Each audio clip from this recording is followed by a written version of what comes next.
Judges chapter 8.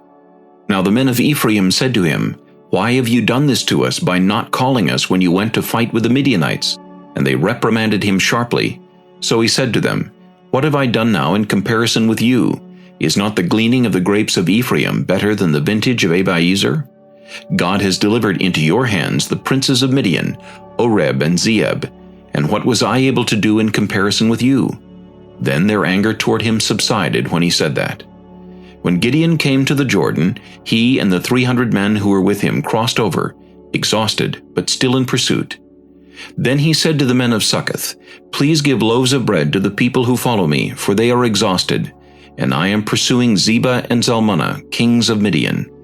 And the leaders of Succoth said, Are the hands of Zebah and Zalmunna now in your hand, that we should give bread to your army?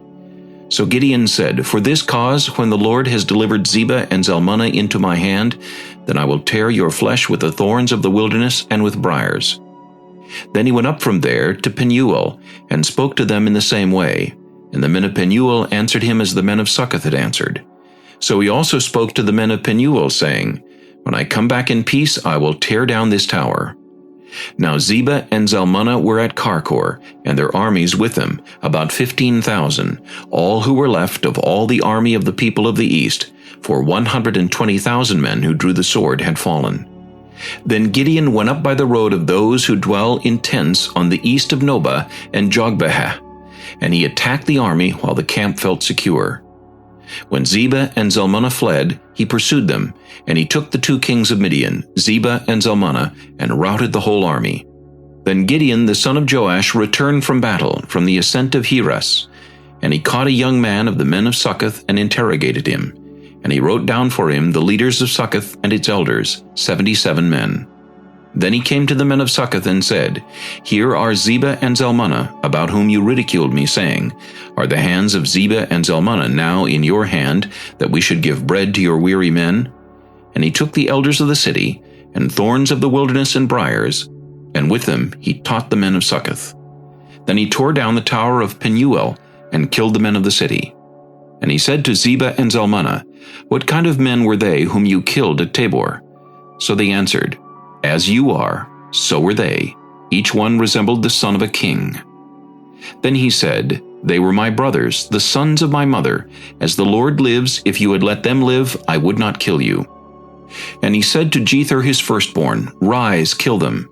But the youth would not draw his sword, for he was afraid, because he was still a youth. So Zebah and Zalmunna said, Rise yourself and kill us, for as a man is, so is his strength. So Gideon arose and killed Zebah and Zalmunna, and took the crescent ornaments that were on their camels' necks. Then the men of Israel said to Gideon, Rule over us, both you and your son, and your grandson also, for you have delivered us from the hand of Midian. But Gideon said to them, I will not rule over you, nor shall my son rule over you. The Lord shall rule over you. Then Gideon said to them, I would like to make a request of you, that each of you would give me the earrings from his plunder. For they had golden earrings, because they were Ishmaelites. So they answered, We will gladly give them. And they spread out a garment, and each man threw into it the earrings from his plunder.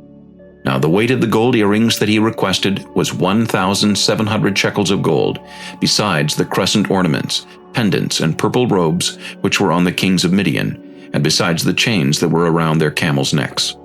Then Gideon made it into an ephod, and set it up in his city Ophrah. And all Israel played the harlot with it there.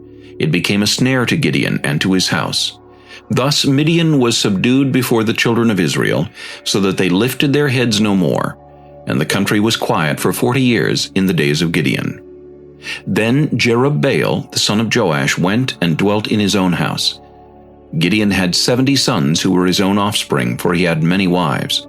And his concubine, who was in Shechem, also bore him a son, whose name he called Abimelech.